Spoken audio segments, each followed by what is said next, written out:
Aquí tenemos la cadena nueva, no es de las chinas que se andan reventando.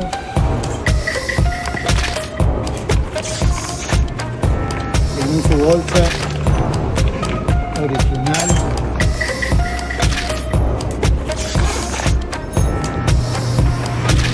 Ahorita hay quien te las repara muy barato las transmisiones, pero las cadenas que se están consiguiendo son chinas y se revientan, no sirven.